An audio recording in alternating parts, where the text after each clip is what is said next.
Good morning, dear children. In this video, I'm going to talk about a chapter from class 10th. I'm going to give you the summary of the chapter. The name of the chapter is The Diary of Anne Frank. It is the autobiography of Anne Frank, and it was written when she was only 13 years old.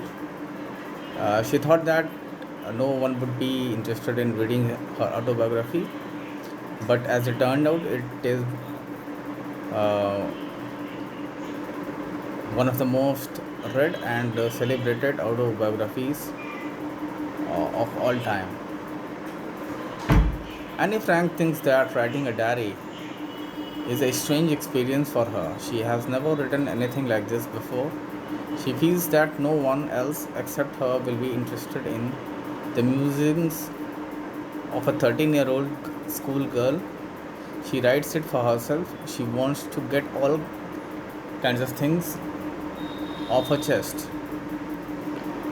Anne feels that Pippa has more patience than people. There was a time when she was a little depressed and sat at home. She does not want anyone else except her to read her stiff bagged notebook unless she finds a real friend. She keeps her diary as she does not have a friend. Anne writes that outwardly there are about 30 people whom she can call friends. She has a family, loving aunts, and a good home. She has loving parents and 16-year-old sister, but she still feels all alone. She can only talk about ordinary things with them. They are not able to come closer. This is the problem. They can't confide in each other. Maybe it is her own fault. This is why she has started the diary. She wants her diary to be her friend. She calls her diary her friend Kitty. She calls her father the most adorable father. He married at 36 when her mother was 25. Her sister Margot was born in 1926 while she was born on 12th June 1929. They emigrated to Holland in 1933. She got her education there in 1942. Her grandma died. Anne started writing her diary on 20th June 1942. The entire class is shaking with fear. The teachers will decide in the next meeting who will move up and who will be kept back. She realizes that at least there are about a quarter of students who are totally worthless and should be kept back. But it is difficult to predict about the decision of the teachers. She is not much worried about herself and her girlfriends. She is not very sure about maths. She has good relations with her teachers. Mr. Kissing, the math teacher, is an old fashioned teacher. He doesn't like her because she talks too much. The math teacher gives her home, gives some extra work to write an essay on a chatterbox. She writes 3 pages. She argues in the essay that talking is a student's trait.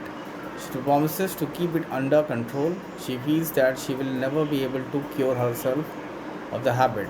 Her mother also talked as much as she does. It is an inherited trait. Mr. Kissing has a good laugh at her arguments. In the essay, he assigns her a second essay on an incorrigible chatterbox. Finally, as punishment for talking in the class, he gives her another essay on quack, quack, quack, said Mistress Chatterbox.